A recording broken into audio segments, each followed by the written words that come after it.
ಇತ್ತೀಚೆಗೆ ಹಿಂದಿನ ಕಾಲದಲ್ಲಿ ಅದಿರಲಿಲ್ಲ. ಆಫ್ಟರ್ 90s ಆಯಿಲ್ಗಳು ಆಮೇಲೆ ಡಾಲ್ಡಾಗಳು ಇಂಥದ್ದೆಲ್ಲ ಜಾಸ್ತಿ ಆಗ್ತಾ ಶುರು ಆಯಿತು. ತರಕಾರಿ ತೊಗೊಳ್ಳಿ, ತರಕಾರಿಯಲ್ಲಿ ನೋಡಿದ್ರೂ ಅದಕ್ಕೇನೋ ಇಂಜೆಕ್ಟ್ ಮಾಡ್ತಾರೆ ಅಂತ ನೋಡ್ತಾರೆ.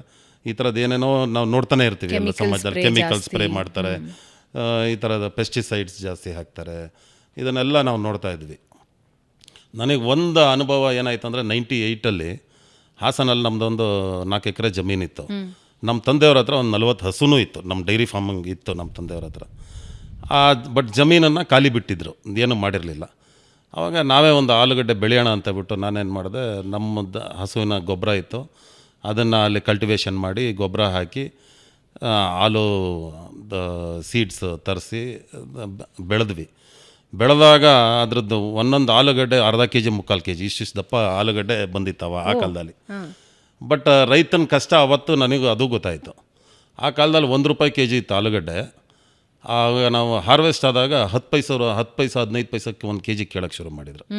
ಬಟ್ ಆವಾಗಲೂ ನಮ್ಮದು 3 ರೆಸ್ಟೋರೆಂಟ್ಸ್ ಇತ್ತು, ಒಂದಷ್ಟು ವೇಸ್ಟ್ ಆಯಿತು. ನಾವೆಲ್ಲೂ ಮಾರಕ್ಕೆ ಹೋಗಲಿಲ್ಲ, ನಾವೇ ಹೋಟೆಲಲ್ಲಿ ಖಾಲಿ ಮಾಡಿದ್ವಿ.